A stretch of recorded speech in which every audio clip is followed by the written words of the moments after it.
e na paz do nosso Senhor e Salvador, Jesus Cristo. Vamos dar início ao nosso culto de louvor e adoração ao nosso Deus. Hoje nós temos motivos especiais para estar adorando a Deus. Completamos 504 anos de reforma. Deus levantou alguém para fazer a diferença há 504 anos atrás na história. E hoje estamos aqui, fazendo também a nossa diferença, reformando a nossa história, a nossa sociedade. Quero convidar você a abrir a sua Bíblia no livro de Romanos, capítulo 1, versículos 17 e 18, que foram os versículos que despertaram, martiram Lutero a fazer a reforma. E que possa também despertar você a fazer a diferença no meio da sociedade, no meio onde você está inserido. Romanos, capítulo 1, versículos 16 e 17. Todos acharam, amém? Diz assim: porque não me envergonho do Evangelho, pois é o poder de Deus para a salvação de todo aquele que crê, primeiro dos judeus e também do grego.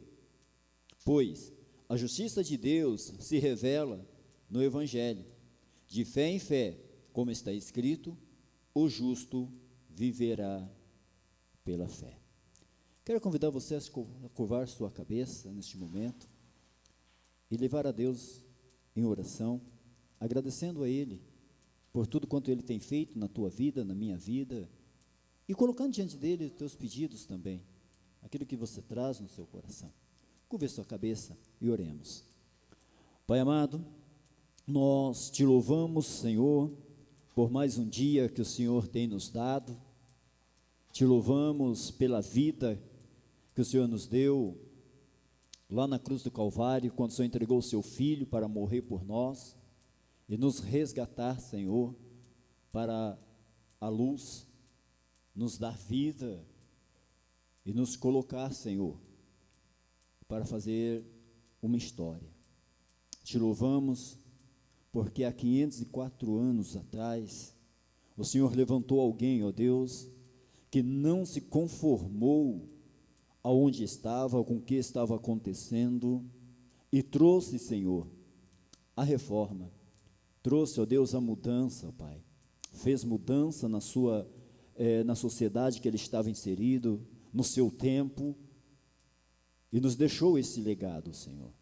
Te louvamos porque hoje nós estamos aqui, e podemos também, ó Deus, fazer história, podemos, Senhor, também trazer, de certa maneira, uma reforma às pessoas, aos corações, ó Deus. Pai, te pedimos, Senhor, que o Senhor conduza este culto, toma toda a direção deste culto, ó Deus, e que o Senhor possa receber o nosso louvor, a nossa adoração, ó Pai. E antes disso, de tudo isso, Senhor, sonda o nosso coração nesta noite, e se te haver algo, ó Pai, que me impeça, que nos impeça de estar diante do Senhor, de estar sentindo a Tua presença, Senhor, e de desfrutar de uma comunhão maior contigo nesta noite, que o Senhor possa derrubar por terra, ó Pai, que o Senhor possa falar conosco, que o Senhor possa nos encher a cada dia, Deus, que o Senhor possa nos renovar, ó Pai, a cada dia, a cada momento, Senhor. Pai, fica conosco, nos abençoando e nos guardando. É o que eu te peço em nome de Jesus. Amém. Meu irmão, minha irmã, quero convidar você a ficar em pé. Vamos louvar ao Senhor, bendizer o nome do Senhor Jesus, com algumas canções. Se você puder olhar para alguém e dizer, seja bem-vindo em nome de Jesus. Antes nós tínhamos o costume de cada um ir para um outro lugar e comentar todo mundo, ainda não dá para fazer isso. Então, mas você pode olhar e falar, seja bem-vindo em nome de Jesus.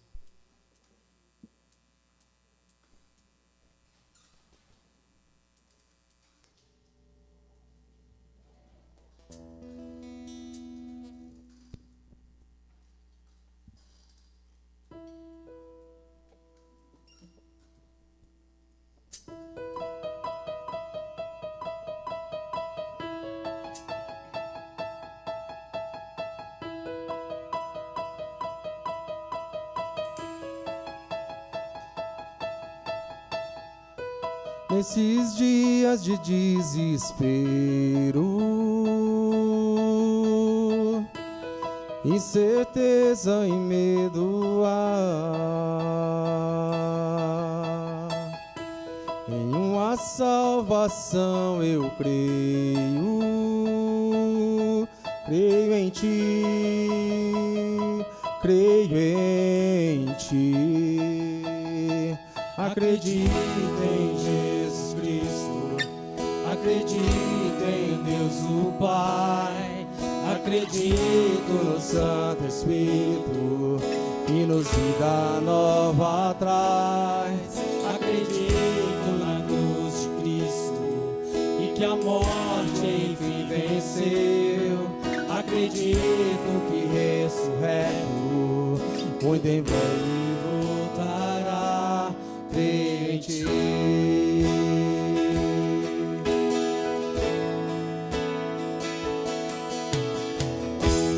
Nossa fé não seja um hino, apenas notas em canções.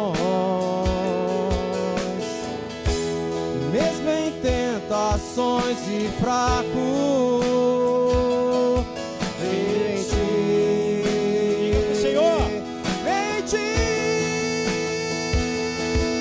Acredito em Jesus Cristo, acredito em Deus o Pai, acredito no Santo Espírito que nos dá nova traz.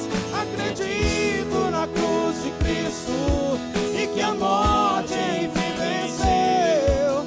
Acredito que ressurreto muito em breve voltará. O pedido encontrou perdão, pois agora aqui vamos vencer e a igreja viva esse amor. Creio em ti, creio em ti. As cadeias não prevalecerão, pois o véu rasgou e veio ao chão. Seu amor não voltará em vão. Creio em ti, creio em ti. Acredito em Jesus. diga para o Senhor. Acredito em Deus o Pai, acredito no Santo Espírito que nos dá nova traz. Acredito na cruz de Cristo e que a morte enfim venceu. Acredito que ressurreto muito em breve vai, em breve voltará.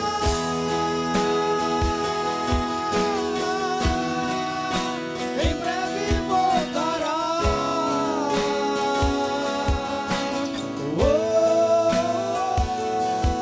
Acredito em Jesus Cristo. Diga para o Senhor. Acredito. Confesse a sua fé.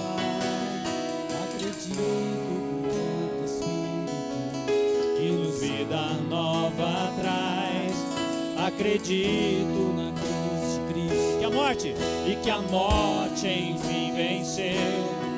Acredito que ressurreto Muito em breve vai, em breve voltará.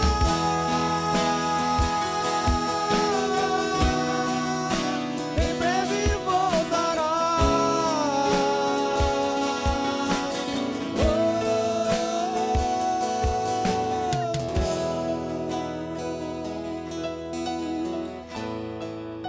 Esse mesmo Jesus que em breve voltará. Um dia antes dele partir desta terra para junto do Pai, ele falou que deixaria o Consolador, o Santo Espírito de Deus. Por isso nós estamos nessa aguarda, nessa espera, porque Jesus prometeu que um dia ele vai voltar. E por isso que ele deixou o Consolador, o Espírito Santo, para que nesses dias difíceis que nós passamos, o Espírito Santo possa estar sondando os nossos corações, para que possamos estar nessa espera gloriosa que um dia ele vai voltar.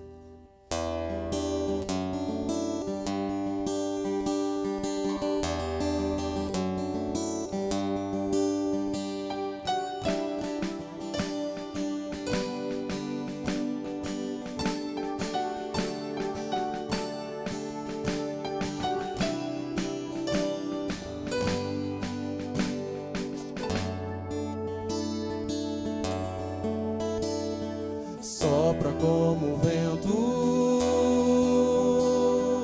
queima como fogo, flua como um rio, Espírito Santo. Suba como incenso,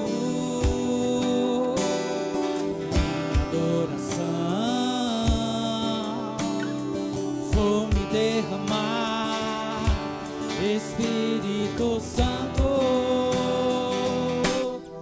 faça queimar teu fogo, faça fluir teu rio neste lugar, Espírito Santo, faça queimar teu fogo, faça fluir teu rio neste lugar, Espírito Santo.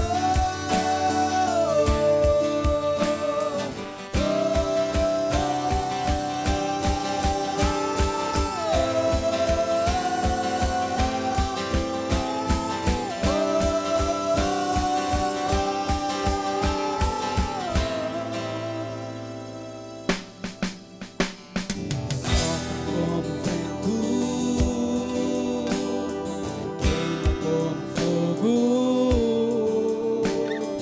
flua como um rio, Espírito Santo, suba como incenso, minha adoração, vou me derramar, Derrame! Espírito Santo, faça queimar teu fogo, faça fluir teu rio nesse lugar,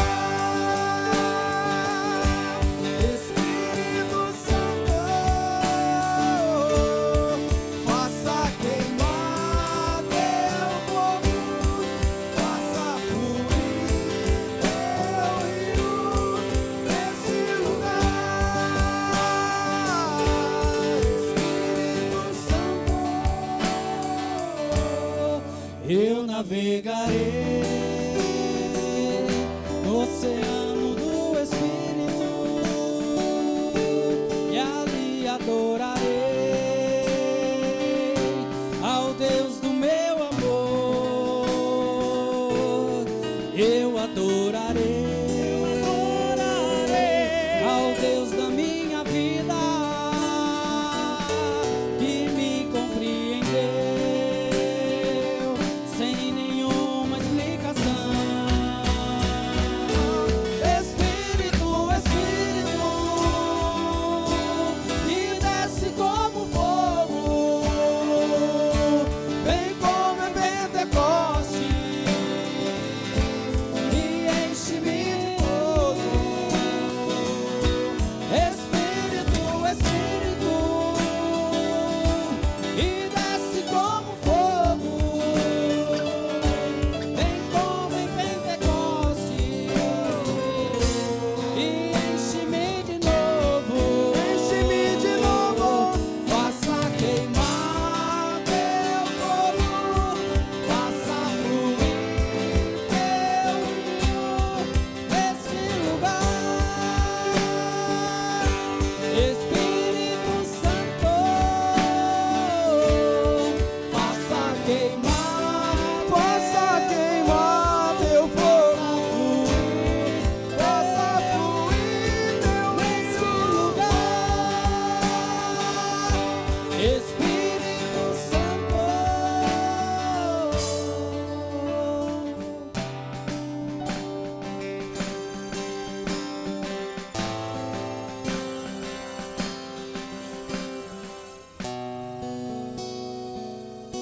Amém. Que esse Jesus que deixou o Espírito Santo Consolador possa ser o centro das nossas vidas todos os dias.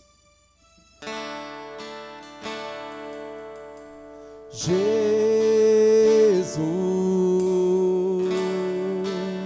seja o centro,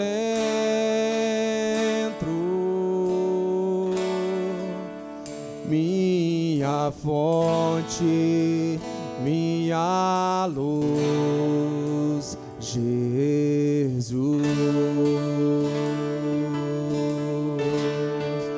Seja o fogo em meu ser, seja o vento a soprar, a razão de viver, Jesus.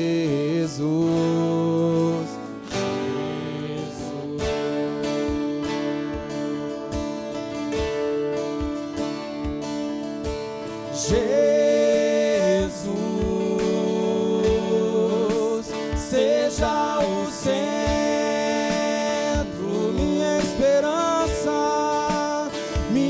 esperança e canção. Jesus,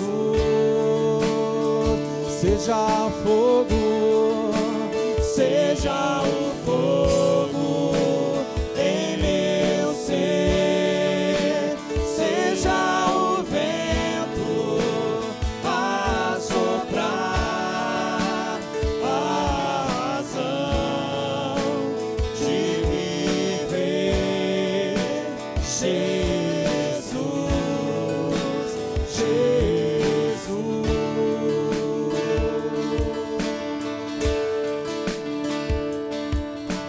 Jesus, seja a visão,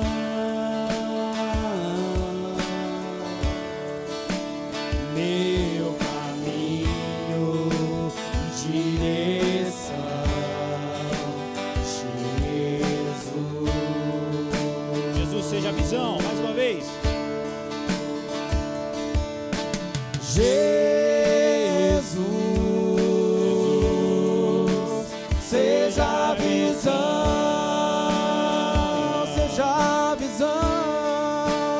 meu caminho e direção,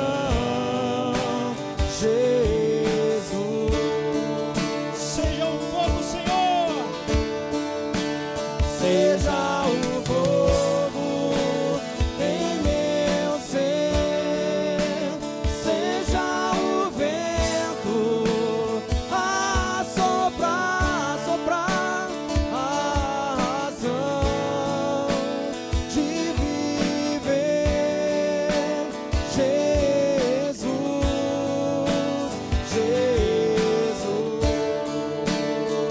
seja o fogo, seja o fogo em meu ser, seja o vento a soprar, a razão de viver, Jesus.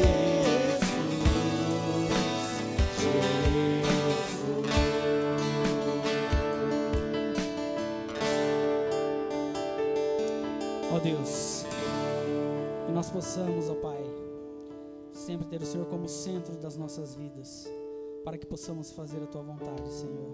Graças te damos, ó Pai, pela igreja que se faz presente para adorar e engrandecer o Teu santo nome. Que o Teu nome possa ser exaltado sempre, ó Deus. Que o Teu nome possa ser engrandecido. E obrigado, ó Deus, pelas bênçãos que o Senhor derrama sobre nós, pelos cuidados que o Senhor tem para cada um de nós, ó Deus. Tão grande amor esse, ó Pai, que foi capaz de dar o Teu único Filho para morrer em nosso favor. Obrigado, Deus, porque o Senhor enviou o Seu Filho para derramar sangue, ó Pai, que nos torna irmãos de sangue em Cristo Jesus. Obrigado, ó Pai, por essa dádiva. É no nome do Teu Filho mesmo que oramos. Amém. A igreja pode sentar-se.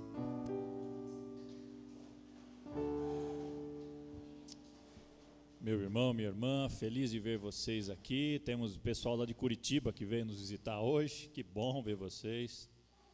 Polaco, Bruna e família cada vez maior. O Polaquinho e a Polaquinha vieram também, né? Louvado seja o nome do Senhor. Louva a Deus pelos irmãos e irmãs que estão aqui. Deus seja louvado por cada irmão. A Nadir está toda feliz, né? Agora tem 3 netos no mesmo culto. Louvado seja o nome do Senhor. Eu tenho uma notícia muito especial para compartilhar com os irmãos, mas para isso eu tenho que convidar a nossa irmã Ivanilde para vir à frente.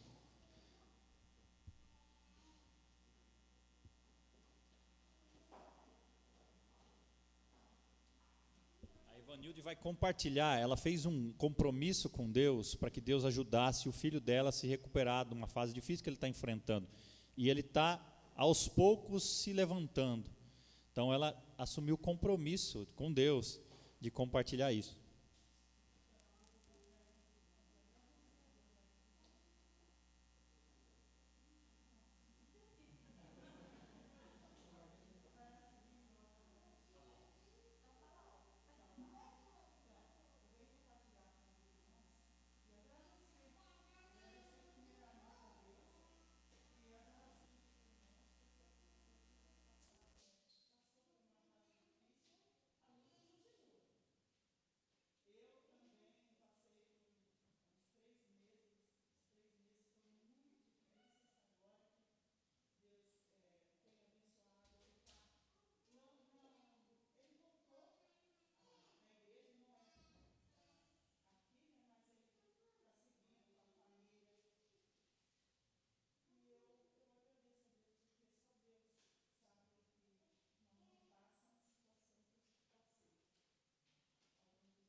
Irmãos, antes de nós refletirmos a palavra do Senhor, antes das crianças saírem, que agora todos os domingos elas vão ensaiar para o culto de Natal, que o tema será Emanuel.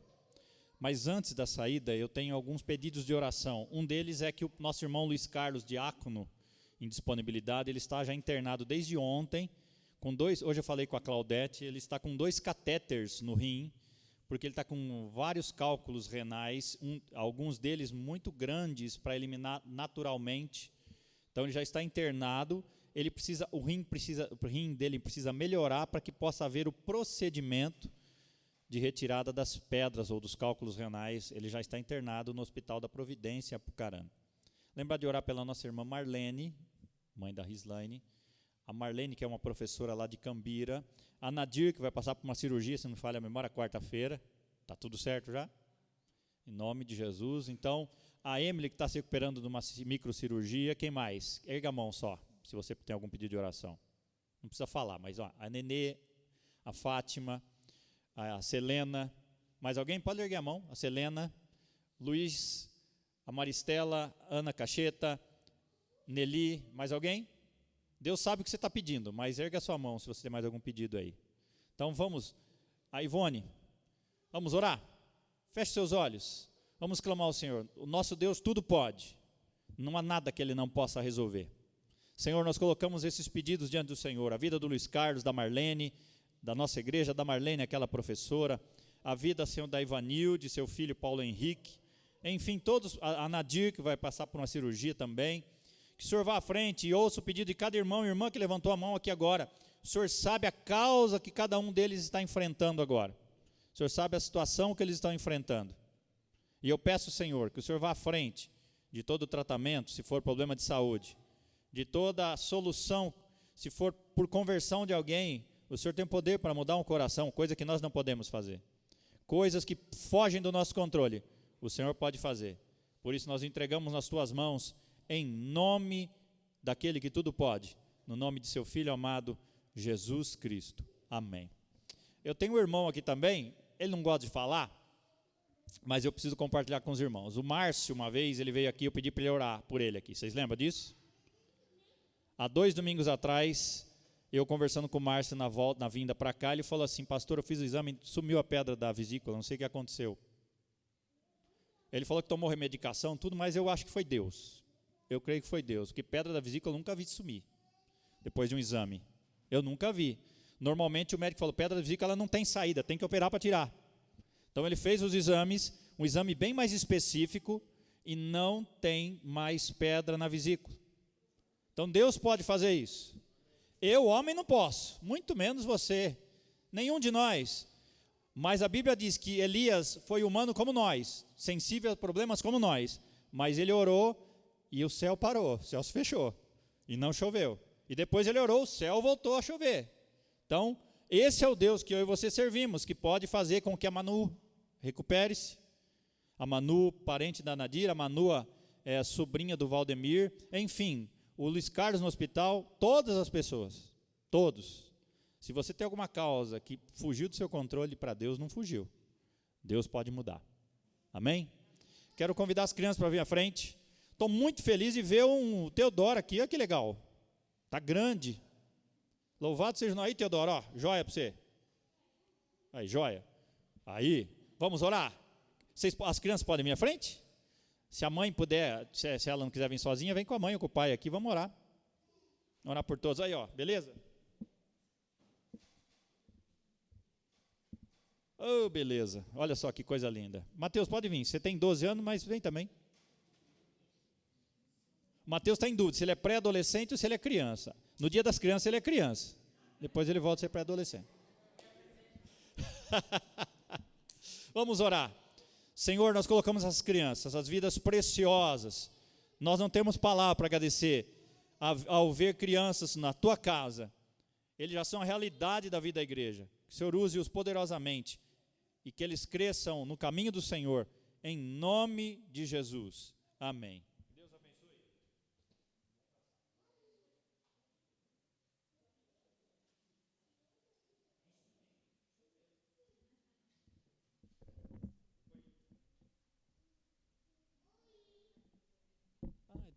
Esqueci. Deixa.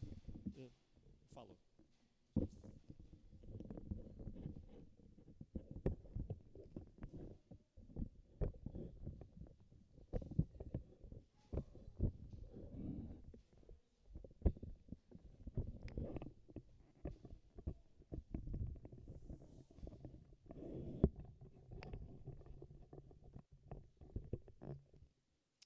Meus irmãos, minhas irmãs, hoje nós temos uma palavra que eu tinha colocado no meu coração já há um tempo, e eu creio que hoje eu vou poder compartilhar com os irmãos, porque agora eu senti que é o momento de nós falarmos sobre esse assunto.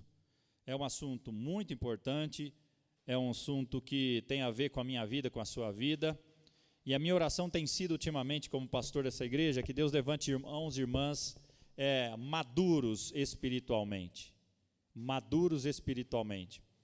E nós temos investido na igreja, voltamos com a escola bíblica a treinar as pessoas, porque Deus quer que nós nos tornemos como Cristo.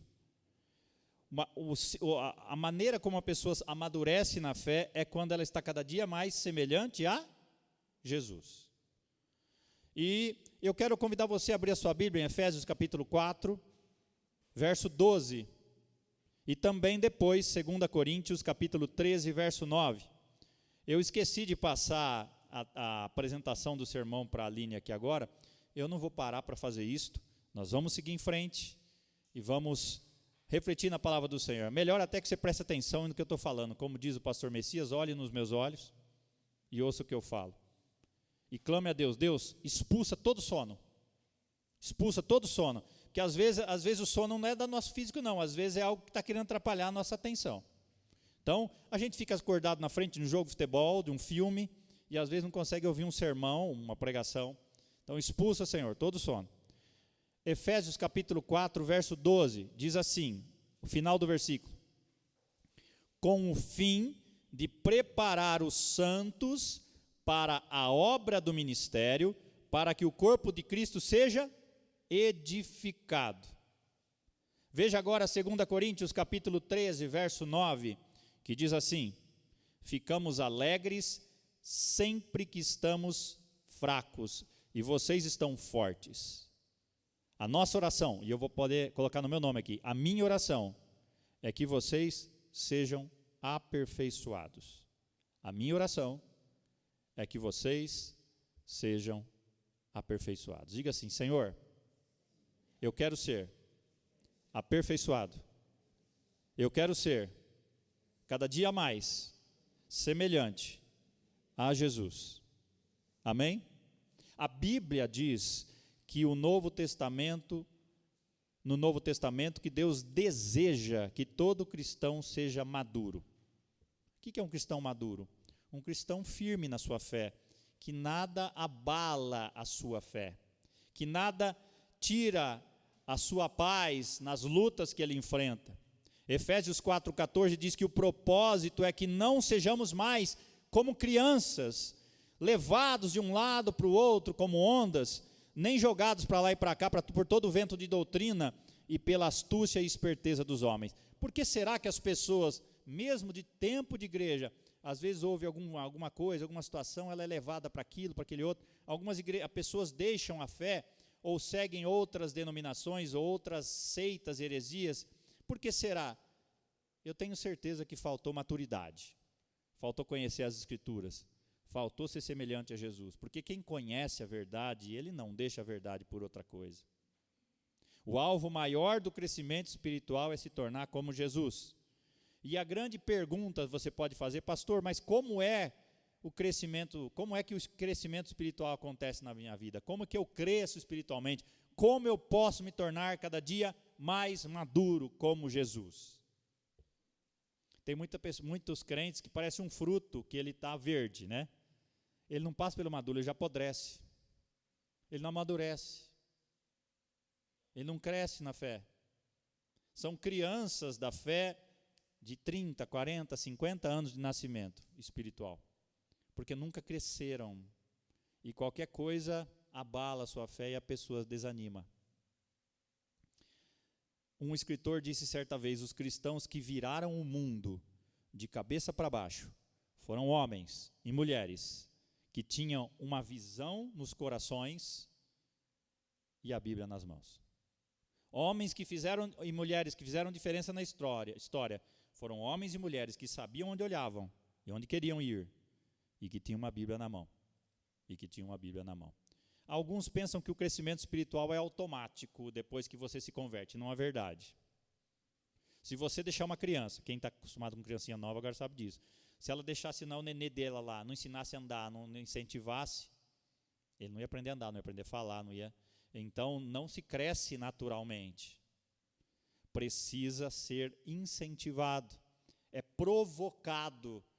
Tem cristão na fé que nasceu, entregou a vida para Jesus, é salvo, mas não cresceu, não aprendeu, não sabe ler a Bíblia sozinho, não sabe orar sozinho, precisa sempre de ajuda de alguém, porque não foi provocado, não houve um compromisso, não houve um esforço de crescimento.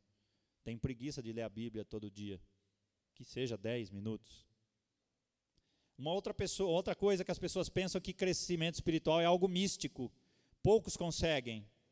Não é nada místico. É bastante prático. Basta você querer e fazer. Não é, o fulano é espiritual, o fulano é espiritual. Eu não sou, porque Deus escolhe alguns para ser mais espiritual. Não. Você precisa desejar. Precisa haver um esforço. Precisa buscar. Uma outra coisa, alguns pensam que crescer espiritualmente pode ocorrer imediatamente, basta usar uma chave certa. Também não é assim, não é instantâneo, é um processo. Diga assim, processo. O que é um processo? Vamos pensar no nascimento de uma criança. A mulher fica grávida, 9 meses, e depois o nascimento, no parto, ele nasce. O nascimento é algo instantâneo, não é? É um momento. E o crescimento? É o processo. Eu estou em crescimento. A gente nasce, cresce, passa por todas as fases da vida, se tudo caminhar bem, a gente chega na velhice, com saúde. Mas é um processo. A gente aprende a falar, a andar, a ler, vai na escola, aprende a fazer contas, e a gente vai crescendo. É um processo. Não adianta só nascer na fé e ficar estacionado ali no parquinho da infância da fé, sabendo o beabá da palavra de Deus. É preciso crescer. Porque uma igreja que cresce, ela faz diferença. Porque ela não só aprende, como ela exercita. Uma outra coisa que as pessoas pensam, que a maturidade espiritual, ou crescimento espiritual, é medida pelo conhecimento bíblico. Pastor, conhecimento bíblico é muito importante, de fato, você precisa conhecer a Bíblia. Mas não é só o crescimento bíblico, não é só o conhecimento bíblico. A maturidade espiritual é demonstrada pelas atitudes que as pessoas fazem. Não adianta nada você conhecer demais a Bíblia, mas você não vivê-la. Como aqueles hipócritas, fariseus e saduceus e escribas e mestres da lei que perseguiam Jesus. Eles conheciam a Escritura como poucos, mas não viviam. Tanto que as pessoas que ouviam Jesus falou, ele não prega como os fariseus, porque ele prega com poder, porque Jesus vivia aquilo. Isso é maturidade espiritual. Não adianta só conhecer. Quanto mais você conhece a Bíblia e não pratica, mais arrogante você fica. E mais religioso você fica, porque você começa a notar os defeitos nos outros, e você acha que é o dono da verdade, e você não pratica. Só que alguém foge um izinho da Bíblia, ou fulano errou, mas você não pratica. Você lê na Bíblia lá que você precisa amar o próximo como a si mesmo, você não pratica isto. Você lê na Bíblia lá que precisa fazer algo que Deus fala para você fazer, você não faz. A Bíblia diz que você precisa ser paciente, você não é. E você então se torna como um dos fariseus. Em nome de Jesus não vai acontecer isso com você, mas muitos ficam assim, conhecem demais a Bíblia, vêm para a escola bíblica, aprendem mais a Bíblia, mas não colocam em prática, então vira um religioso. Uma das coisas que mais mata o cristão é a religiosidade. Não é outras coisas, é a pessoa que vive, que é religiosa. Ela é presbiteriana, mas ela não é cristã. Ela é batista, mas ela não é cristã. Ela é assembleiana, mas ela não é cristã, porque ela é religiosa, ela defende a denominação dela, mas ela não é cristã, porque ela vive baseada em dogmas, e ela não vive o que ela estudou ou sabe. Então, maturidade cristã tem mais a ver com ação do que conhecimento. É lógico que quanto mais eu sei, mais eu preciso colocar em prática. Se sua fé não mudou o seu estilo de vida, ela não vale muita coisa, porque você sabe, mas não mudou, e é responsável por isso. Muitos também acreditam que o crescimento espiritual é uma questão pessoal. Na realidade, não é algo pessoal. Eu e você precisamos nos relacionar. Deus não chamou você para ser monge, para se isolar, e lá no mosteiro ficar isolado lá sozinho, para crescer espiritualmente. Deus quer que a gente cresça em família, como igreja. A Bíblia ensina que a comunhão não é algo opcional para nós, é um mandamento. Quando você nasce numa família de sangue agora, o filho não fica isolado no quarto sem relacionar com os outros, ele precisa se relacionar com todo mundo para crescer, para se desenvolver, para ser incentivado. O irmão mais velho parece que incentiva o mais novo a aprender algumas coisas, às vezes algumas coisas erradas, mas ensina, né? Tem aqueles que tem o mais velho, ele ensina a fazer as artes, né? E quem apanha é o mais novo. Eu costumo dizer que família tem 3, né? O do meio é o que sofre. Não sei se você é do meio, né? No meu caso tem 2 do meio. Tem o meu irmão mais novo, tem eu e meu irmão mais do meio, e minha irmã mais velha. O mais velho, tranquilo, porque ele é o mais velho, e ela é mulher ainda, a primeira e a única mulher. Aí tem os 2 do meio. Aí vem o último, é caçula, rapa de tacho, né? Aí toda a bucha só para os do meio, né? Não é não, nem sempre é assim. Mas é interessante a gente pensar que Deus chama a gente para ser maduro, mas para ser maduro eu preciso me relacionar. Existe também, alguns dizem que eu preciso de estudos bíblicos para crescer. Preciso, mas não só de estudo bíblico. A maturidade espiritual só é atingida através de experiências de vida. O cristão maduro faz mais do que só estudar. Ele experimenta o que Deus faz. Como eu disse numa pregação, e alguns já experimentaram, quando a gente vai para um hospital e a gente falta ar, por exemplo, ou você adoece, fica de cama, aí o que acontece? No meu caso aconteceu o seguinte: tudo que eu preguei sobre fé, tudo que eu ensinei sobre fé, chegou a hora de exercitar. Vamos ver se o que eu ensinei para a igreja, eu acredito para mim. Vamos ver se na hora que a água chega no pescoço e o ar falta quando você puxa e não vem, se você crê de fato. Aí que você vê se você está maduro, ou se você precisa fortalecer a sua fé. Às vezes, para amadurecer, Deus precisa colocar a gente numa cama, porque a gente está tão sossegado, acomodado, que a gente não cresce. Então, é preciso mais do que estudo bíblico para crescer. O meu sonho é que a nossa igreja seja uma igreja conhecida como uma companhia de comprometidos. Que as pessoas olhem para nós como igreja e olhem, puxa, que pessoal comprometido aquele pessoal. Eles se amam, eles se cuidam, eles dão testemunho, eles vivem o cristianismo de verdade, onde eles estão, no trabalho, na rua, no comércio, eles são praticantes do que eles creem. A Bíblia diz em Tiago 1:22, sejam praticantes e não apenas ouvintes, enganando a vocês mesmos. Não adianta só eu saber a verdade, mas não vivê-la, eu me engano. E um dia Deus vai cobrar isso de mim. Aí eu me lembrei de uma ilustração, eu já falei isso para vocês, da igreja fitness, da igreja obesa e da igreja raquítica. A igreja obesa é aquela igreja que sempre se alimenta da palavra, estão em todas, estão aprendendo, se enchendo de conhecimento, mas não coloca em prática. Então vive obesa, problemas cardíacos, espirituais, né? E aquilo não vive religioso, amargurado, botando defeito, orgulhoso. Por quê? Porque vive obesa, não coloca em prática o que ela sabe. Sabe muito, mas não queima caloria, mas não coloca em prática. Aí tem a igreja raquítica, é aquela que se contenta uma vez, 2 vezes por mês, vem no culto da noite. Então ela vem lá, está no reserva da reserva, no 4% do celular, o celular avisando, como se fosse um celular, a bateria está zerada. Aí a pessoa sai da reserva, aí espera que estiver na reserva de novo, ela volta. É a igreja raquítica, sempre fraca. Mas tem a igreja fitness, que é a igreja que come, se alimenta da palavra, mas ela pratica, ela vive o que ela prega, você coloca em prática o que você aprende. Então nós seremos abençoados sempre que formos obedientes. E eu já disse semana passada, retrasada, semana passada foi o Eliseu que pregou, semana retrasada eu disse de 3 hábitos, na escola bíblica eu falei sobre isso, semana passada na escola bíblica, de 3 hábitos que a gente usa para desenvolver a nossa fé, que tem a ver com o nosso tempo, com o nosso dinheiro e com os nossos relacionamentos. As 3 coisas principais que nós temos nesse mundo: nosso tempo, a nossa vida, né? O nosso dinheiro, ninguém vive sem ele, e os nossos relacionamentos, você não consegue viver sozinho. Então, eu disse naquela ocasião, para lidar com o tempo, Deus nos ensina a fazer o quê? Tempo de oração e leitura da palavra. Para lidar com o nosso dinheiro, para tirar a nossa arrogância, a nossa avareza, o que Deus pede para a gente? Devolver os dízimos. E para lidar com nossos relacionamentos, Deus pede para que a gente viva em comunhão um com o outro. Não é fácil. Dizem que viver com os cristãos na terra, no céu é uma glória, mas aqui na terra é outra história, né? Mas a gente precisa aprender a viver em comunhão. Mas hoje eu quero falar de uma coisa que é o próximo passo. O primeiro passo, então, é conhecer. Diga comigo, conhecer. O primeiro passo para você crescer na fé é conhecer a verdade.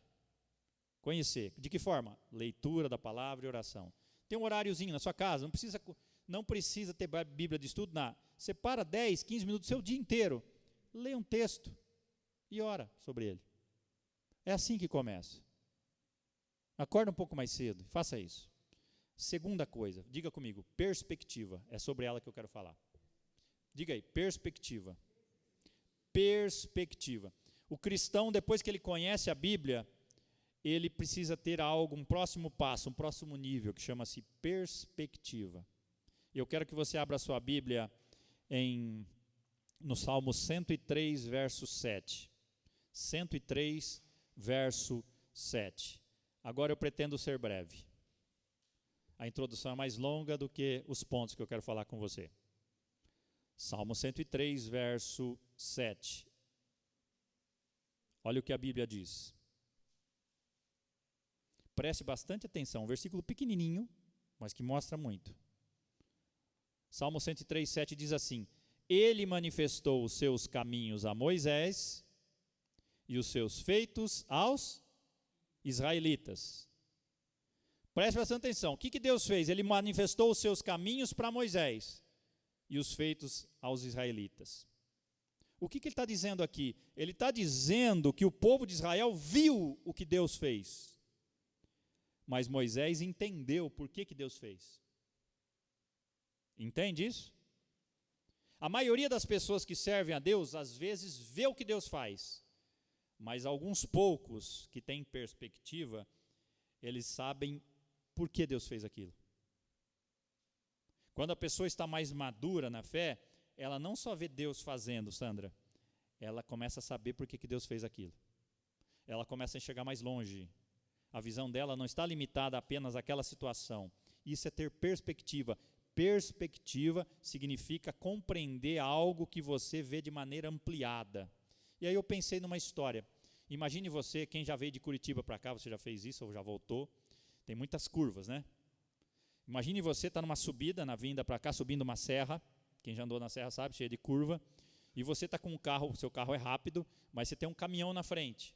E só tem curva, não tem como você ultrapassar, porque você não tem visibilidade.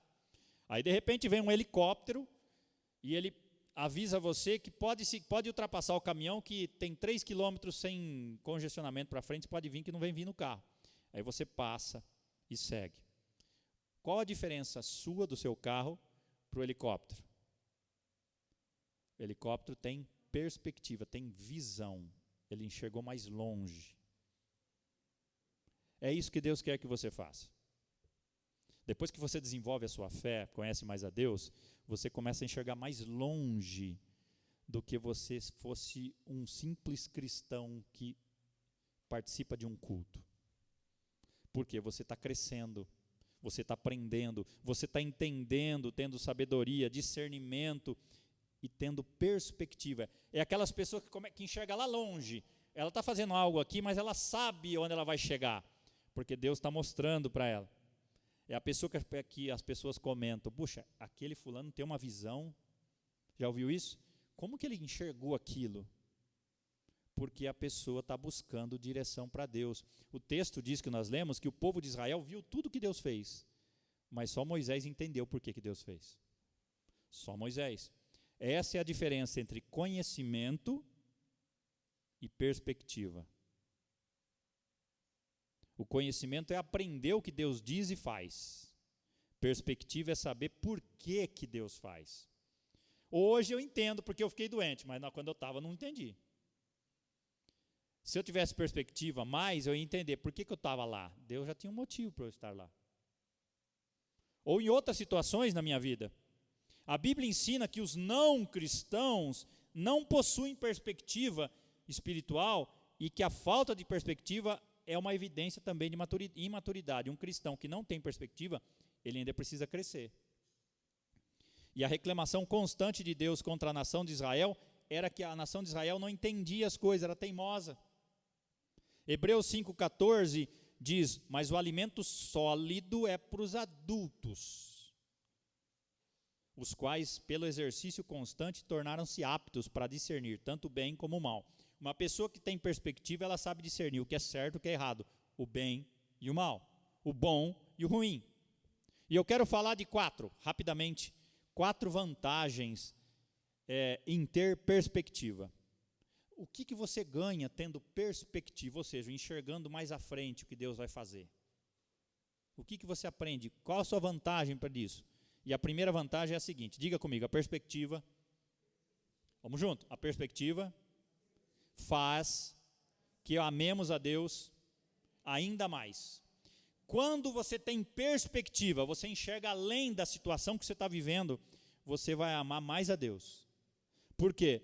Quanto melhor você entende a natureza, o caminho que Deus está tomando, mais você ama a Deus. Quanto mais você conhece a Deus, mais você ama a Deus. E quanto mais você conhece a Deus, mais você entende os planos dele são perfeitos. Mais você pode dizer como Paulo: todas as coisas cooperam para o bem daqueles que amam a Deus. Ele entendeu isso. Então, quanto mais você tem visão lá na frente, embora você esteja passando por uma luta agora, você já sabe que lá na frente vai sair alguma coisa boa, você vai amar mais a Deus, porque você sabe que tudo coopera para o bem daqueles que amam a Deus. É como uma receita de bolo, né? A criança está vendo a avó fazer, ela coloca sal, coloca farinha, coloca ovo, coloca leite condensado, chocolate em pó, e a criança fala, vovó, posso experimentar? Ela experimenta o sal, nossa, vovó, que ruim. Ela experimenta o açúcar, nossa, gostoso. Experimenta a farinha, ela espirra, aquela farinha espirra toda, ela fala, que ruim. Ela experimenta o chocolate, isso é legal. E aí a avó prepara, faz tudo, aquela massa e faz o bolo, nossa, avó, que bolo gostoso. Tudo coopera, as coisas ruins, amargas, doces, azedas, se misturam e faz uma coisa boa. A pessoa que tem perspectiva, ela entende o final disso tudo. E ela sabe que no final vai ser coisa boa. E ela ama a Deus por causa disso. Ela ama mais a Deus, porque ela sabe que os planos dela nem sempre vão dar certo. Mas o plano de Deus é melhor. E ela se submete. Paulo orou certa vez, para que Cristo habite no coração de vocês, mediante a fé, e oro para que, estando arraigados, alicerçados em amor, vocês possam, juntamente com todos os santos, compreender, diga comigo, a largura, o comprimento, a altura e a profundidade, e conhecer o amor de Cristo, que excede todo conhecimento. Uma pessoa que tem perspectiva, ela consegue compreender, ela não só ouve e conhece o amor de Deus por ouvir, ela experimenta o amor de Deus, ela se sente amada. Tem muito cristão, eu já fui um desses, que frequenta as igrejas, mas você pergunta para ele, você já sentiu o amor de Deus por você? Você se sente amado por Deus? A pessoa fala, pastor, eu nunca senti isso. Eu vejo fulano contar um testemunho, eu vejo Beltrano contar um testemunho de Deus fazendo na vida dele, mas nunca fez na minha vida. Por quê? Ele ainda não cresceu ao ponto de experimentar o que Deus pode fazer na vida dele. Eu me lembro quando eu sentava nos bancos, e eu era um membro sem muito envolvimento, eu ouvia as pessoas contar testemunho e falavam, nossa, que legal, fez na vida dele, fez naquilo, mas nunca fez na minha. Eu falei, Deus, eu quero experimentar isso. Aí Deus falou, então tá bom. Então ele permitiu que eu passasse dificuldades para que eu pudesse experimentar a ação dele. E aí que a gente cresce, a gente começa a entender e começa, por ter perspectiva, a amar a Deus ainda mais. Então, primeira vantagem de ter perspectiva, ou seja, de enxergar adiante, é que eu amo mais a Deus, porque eu sei que tudo coopera para o bem daqueles que amam a Deus. Mas também uma outra coisa, a perspectiva me ajuda a resistir às tentações. Diga assim, a perspectiva me ajuda a resistir às tentações. Quando você olha para uma situação do ponto de vista de Deus, não do seu, você reconhece que aquelas consequências do pecado a longo prazo são maiores do que qualquer prazer que ele possa me dar naquele momento. A pessoa que tem perspectiva, ela enxerga além da tentação. Ela enxerga que aquilo pode parecer bom num primeiro momento, mas lá na frente vai fazer mal. Há caminhos que ao homem parece ser bom, mas no final conduz à morte. Sem perspectiva, a gente segue nossas inclinações naturais, mas quando a gente tem perspectiva da vontade de Deus, a gente pensa 2, 3, 4, 5, 10 vezes para fazer uma coisa. A gente resiste mais às tentações. E Deus quer que você seja maduro a esse ponto. Terceiro, a perspectiva me ajuda a suportar as tribulações. Quanto mais maduro eu estou, quanto mais eu conheço a Bíblia, e quanto mais perspectiva eu tenho do plano de Deus maior do que o que eu imagino, isso vai me ajudar a passar pelas tribulações. Porque eu sei que depois vem a vitória. Eu sei que o problema não vai acabar ali. Eu sei que eu não vou acabar naquele problema, eu vou seguir adiante. Aquilo é uma fase, é um momento.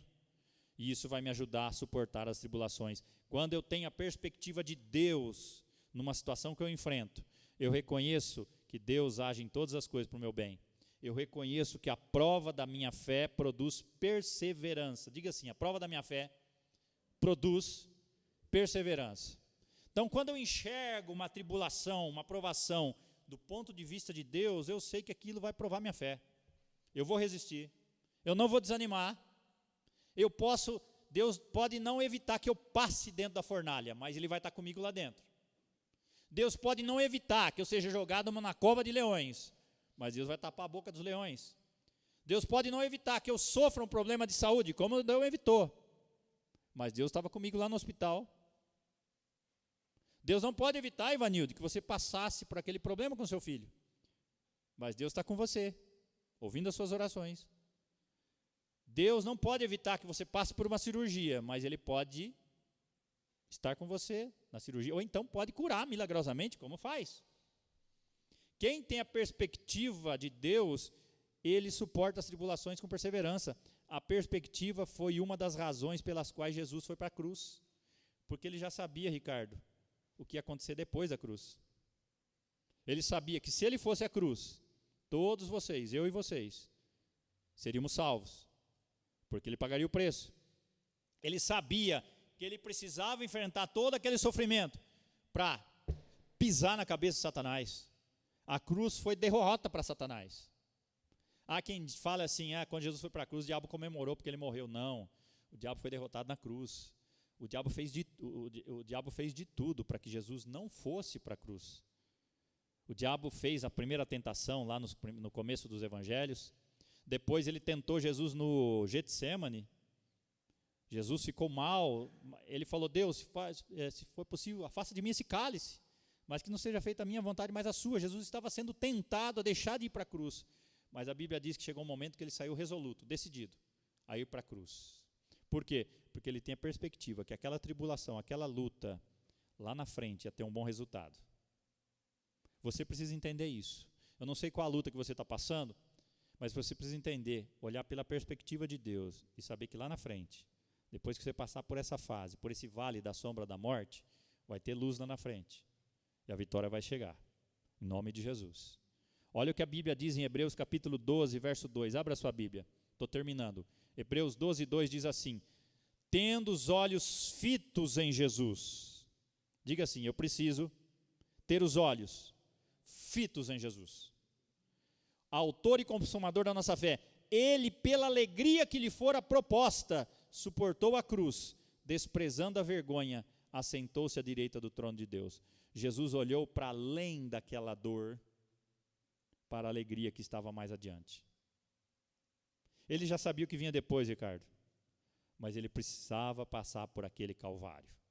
Às vezes Deus está falando, você precisa passar por essa fase, mas não desista, você vai sair mais forte, você vai sair mais com sustância, alimentado, a sua fé vai sair mais forte, sua oração vai ficar mais sincera. Você precisa exercitar a sua oração, sua fé, então você precisa passar por isso. Mas você, quando tem perspectiva, você sabe que você vai suportar. Pode chegar no limite, como aconteceu comigo, mas você vai passar. Porque você sabe, pela perspectiva que você tem, que lá na frente vem a vitória. Último motivo, última razão ou vantagem de um cristão que quer e tem perspectiva. A perspectiva me protege do erro. Se houve um tempo, escute isso, vou terminar com isso. Se houve um tempo em que os cristãos precisam de fundamentos na verdade, esse tempo é hoje. Nós vivemos numa sociedade a cada dia mais que rejeita a verdade absoluta e atribui o mesmo valor a qualquer opinião. Então, a sua opinião é uma, a outra do outro, então não tem mais verdades. Para você é uma verdade, para mim não é, e nós vivemos num mundo subjetivo. Num tempo como esse, o pluralismo criou uma cultura confusa. Ninguém mais sabe o caminho da verdade. Por quê? Cada um tem a sua verdade. E quando a gente tem perspectiva da nossa fé, de Deus, da visão de Deus, a gente consegue, isso nos protege de entrar nesse erro. O problema não é que a nossa cultura não crê em nada. Preste atenção. O problema é que ela crê em tudo. Não é? Você vai aqui, o fulano crê naquilo, outro fulano naquele outro fulano naquele nisso, outro fulano passa debaixo da escada, não gosta de passar debaixo da escada, que tem crendice, não pode, tem aqueles costumes, né? Outro não pode fazer aquilo, aquele outro. Então todo mundo em alguma coisa acredita. O problema não é acreditar, o problema é que crê em tudo. Aí o crente vai lá, fala uma coisa, ele isola. Crendices, né? Gato preto passou, Halloween ainda, passou um gato preto. Ih, alguma coisa errada aí, né? Espera aí, pessoal. Quem tem perspectiva não cai nesses erros, fica consultando horóscopo. Faz muito tempo que eu nem ouço falar essa palavra, nem sei de onde eu lembrei essa palavra. Mas tem gente que gosta de dar uma olhadinha ali, né? Parece que dá certo aquele negócio, né? Se você olhar do outro signo, vai dar também, pode ficar tranquilo. Eu penso que o nosso maior inimigo não é o sincretismo, ou seja, a mistura das religiões. Aliás, não é o ceticismo, é o sincretismo, é a mistura. Você tem a sua fé, eu tenho a minha, e vem aquela, o seu Deus, você serve um Deus, serve outro, mas na realidade o Deus é um só. Está tudo errado isso aí, pessoal. O sincretismo está estragando a nossa fé. Mas quem tem perspectiva, isso evita o erro. Quero concluir. Mais do que qualquer outro tempo, nós precisamos de perspectiva para que a gente não seja mais como criança, levado de um lado para o outro, como vento. A perspectiva produz estabilidade. Você não é levado por ondas, ventos de doutrinas, e você não acredita em tudo que as pessoas falam, porque você sabe em que você crê.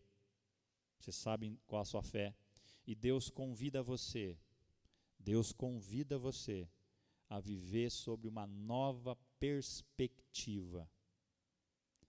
Imagine você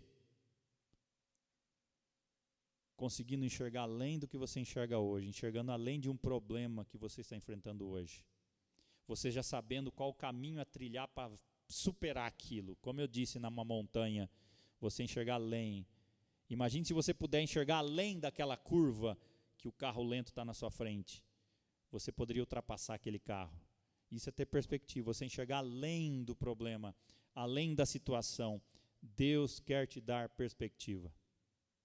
A perspectiva de Deus ajuda você a entender o quadro geral, as razões por trás de tudo que Ele está fazendo e do que está acontecendo na sua volta. Deus espera que você mude de vida e viva a perspectiva de Deus. Desde que Paulo, o apóstolo Paulo, se tornou cristão na estrada de Damasco, termino com isso, Paulo teve um grande sonho. Preste bastante atenção. O apóstolo Paulo estava lá em Atos capítulo 9, indo para perseguir os cristãos em Damasco, não é isso? Você lembra dessa história? Ele estava indo para matar, para prender cristão, e de repente ele se converte. E Paulo tinha um sonho, um grande sonho. Qual que era o sonho dele? Pregar em Roma, Gerson. Era o sonho de Paulo. Aí o que Deus faz? Ao invés de Paulo pregar em Roma numa cruzada, numa viagem missionária, o que Deus faz? Deus manda Paulo prisioneiro. Paulo foi para Roma, mas Paulo foi preso. Naquela época, Nero era o César da época, e Paulo então foi preso. Mas Deus teve uma outra ideia, né? Ao invés de Paulo ir para uma viagem missionária, Paulo vai preso para Roma. Ao invés de enviar Paulo para Roma para pregar numa viagem missionária, Deus o fez um verdadeiro prisioneiro de Nero. E Nero era o mais perverso e mau imperador que houve em Roma. E Paulo então foi acorrentado e sendo guardado por uma guarda real 24 horas por dia. Durante 2 anos, diga aí, 24 horas, 2 anos. E essa guarda real era trocada a cada 4 horas. 4 horas. Durante 2 anos, Paulo teve 4.380 oportunidades de testemunhar sua fé para aqueles guardas. Quem era o verdadeiro prisioneiro ali? Quem tinha o público cativo? Paulo tinha sempre gente nova para pregar, embora preso. Este não era o plano de Paulo, mas era Deus o tempo todo planejando. E produziu 2 resultados que a gente sabe com certeza. Se Deus tivesse levado Paulo numa cruzada para Roma, talvez não tivesse o resultado que nós temos hoje. Mas como Deus fez a vontade dele, que é melhor, e levou Paulo preso, nós vemos 2 lições muito importantes. Filipenses 4 diz que em 2 anos, alguns membros da família de Nero se tornaram cristãos por causa do testemunho de Paulo. Você pode ver isso em Filipenses 4:22, diz assim: todos os santos enviam saudações, especialmente os que estão no palácio de César. E se Paulo tivesse sido solto, ao invés de preso? Agora, outro benefício da prisão de Paulo, Ricardo, chegou até você e a mim. É difícil fazer um homem como Paulo parar de se mover, porque ele vivia viajando. Aí o que Deus fez? Deus colocou ele numa prisão. Ele foi forçado a ficar quieto e preso, só com Deus. E dali saiu quase metade do Novo Testamento, que você tem aqui agora. Que você tem aqui agora. Quase metade, 13 dos livros do Novo Testamento, dos 27, foram Paulo que escreveu, e muitos deles foram escritos nessa prisão. O impacto foi muito maior do que se ele tivesse solto, porque a Bíblia chegou até você 2000 e tantos anos depois. Por quê? Porque Paulo entendeu que a perspectiva de Deus era maior do que a dele. Paulo sabia que Deus tinha um plano maior e ele poderia ficar feliz porque ele viu o que Deus estava fazendo por meio dele. Toda vez que você tiver um problema que está começando a te deixar para baixo, você deve fazer o que Paulo fez: aprender a ver o problema do ponto de vista de Deus. O que Deus está fazendo com isso? Qual a perspectiva mais ampla que eu não estou enxergando? Então você vai enfrentar o problema com mais fé. Deus vai fortalecer você. E você vai poder dizer como Paulo, eu termino com isso, Filipenses capítulo 1, verso 12 a 14, diz assim: eu quero que saibam, irmãos, que aquilo que me aconteceu tem, ao contrário, servido para o progresso do Evangelho. Como resultado, tornou-se evidente a toda a guarda do palácio e a todos os demais que estou na prisão por causa de Cristo. E os irmãos, em sua maioria, motivados no Senhor pela minha prisão, estão anunciando a palavra com maior determinação e destemor. Paulo enxergava além da visão dele, ele enxergava mais na frente. Como Moisés, como tantos homens de Deus que enxergavam muitas coisas pela fé, mais à frente. Deus quer que você siga à frente. Deus quer que você enxergue além. Deus quer que você cresça na fé. Deus quer que você tenha perspectiva maior. Amém? Vamos orar? Eu quero que você ore para Deus. Ó Deus, me dá perspectiva. O Ministério do Louvor pode vir à frente. Nós vamos cantar a última canção. Que Deus dê perspectiva para você enxergar além da situação, além do problema, além da crise, além da luta, porque você precisa viver para agradar a Deus e ser semelhante a Jesus. Eu não sei qual a luta, qual o problema, qual a dificuldade você está enfrentando, mas siga em frente. Deus vai te dar força e perspectiva e visão do que você deve fazer. Amém? Vamos orar? Senhor, dá-nos perspectiva, dá-nos direção. Levanta homens e mulheres maduros na fé, que creiam e veem além do que eles estão enxergando hoje. Pela fé, eles enxerguem a vitória lá na frente. Ainda que eu ande pelo vale da sombra da morte, não temerei mal algum, porque a tua vara e o teu cajado me consolam. Obrigado, Senhor.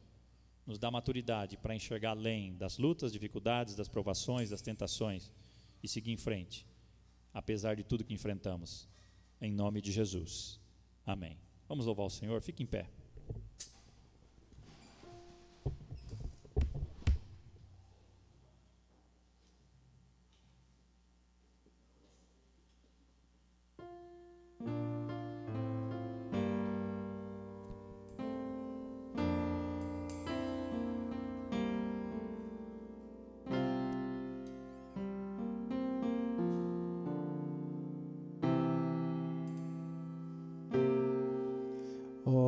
Graça excelsa de Jesus, pedido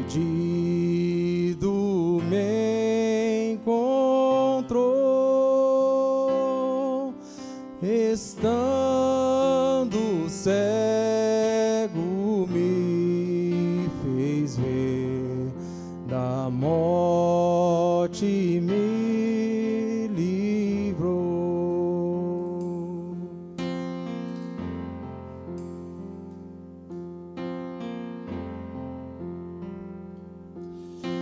A graça libertou-me assim, e meu temor levou. Ó, quão preciosa é para mim a hora em que me achou. Perigos vil atravessei, e a tua graça me valeu. Eu são e salvo, agora irei ao santo lar, no céu irei.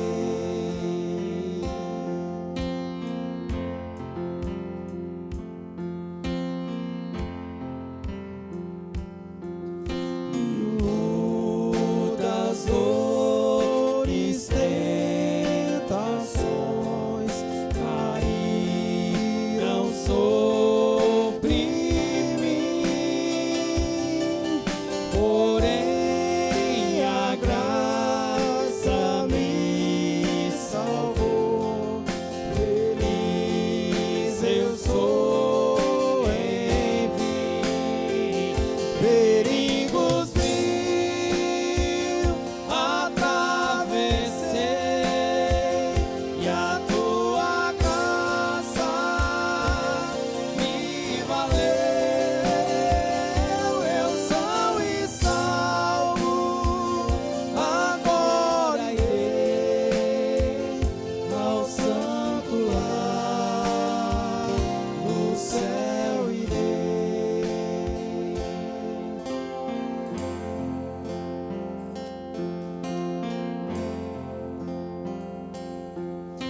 E quando ao céu em glória eu for, ao lar de paz e luz, pra sempre então eu cantarei da graça de Jesus, da graça de Jesus, da graça de Jesus.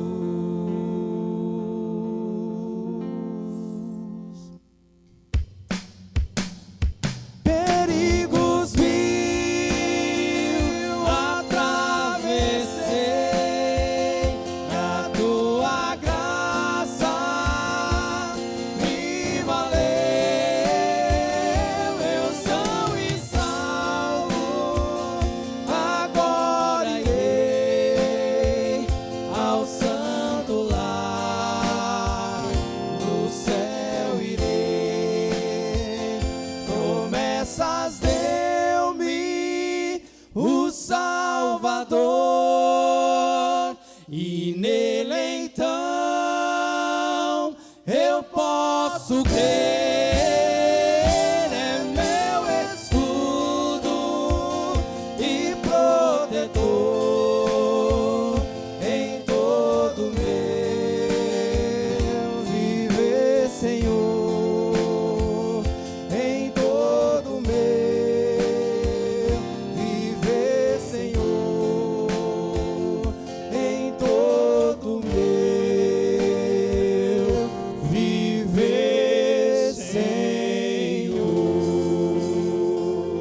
Perigos mil atravessei, e a tua graça me valeu.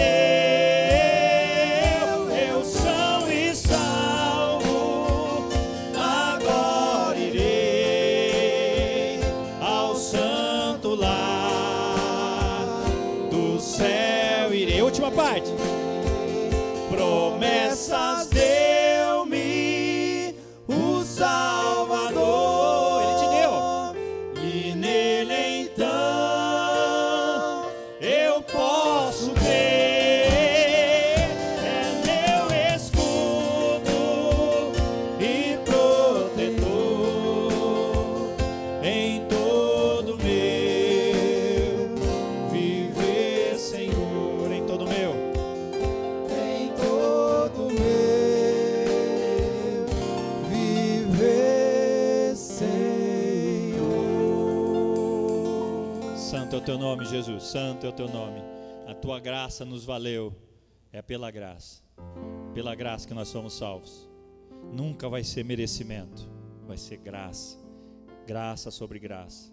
Nós somos justificados pela fé, por causa da graça do Senhor Jesus que nos alcançou. A maravilhosa graça, a graça excelsa, a graça soberana, preciosa, irresistível graça do Senhor, maravilhosa. Obrigado, Senhor, porque sempre vai ser graça, sempre nós vamos receber o que nós não merecemos, a salvação, e isso é graça. Por isso nós somos infinitamente agradecidos ao Senhor. O Senhor abençoe cada irmão, cada irmã, por onde quer que eles vão, Senhor. Que a tua bênção esteja sobre nós, nos acompanhe, nos guie, nos fortaleça, nos dê forças e perspectiva para enxergar além do problema, além da tentação, além da dificuldade, além do desafio, porque o Senhor prepara tudo e tudo coopera para o bem daqueles que te amam. Que a tua paz nos acompanhe, que os teus anjos estejam ao nosso redor, por onde quer que a gente vá, em nome de Jesus, amém. Vamos orar a oração do Senhor? Levante sua mão e diga assim: Pai nosso, que estais nos céus, santificado seja o teu nome, venha o teu reino, e seja feita a tua vontade, assim na terra como nos céus. O pão nosso de cada dia nos dai hoje, perdoa as nossas dívidas, assim como nós perdoamos os nossos devedores, e não nos deixes cair em tentação, mas livra-nos do mal, pois teu é o reino, o poder e a glória para sempre. Amém. Que a graça do nosso Senhor e Salvador Jesus Cristo, o amor de Deus o Pai e as consolações do Espírito Santo estejam sobre todos nós, desde agora e para todos sempre. Amém. Que Deus abençoe você, tenha um bom feriado. Nessa terça nós não teremos o encontro das mulheres. Que Deus acompanhe vocês por onde vocês forem, em nome de Jesus.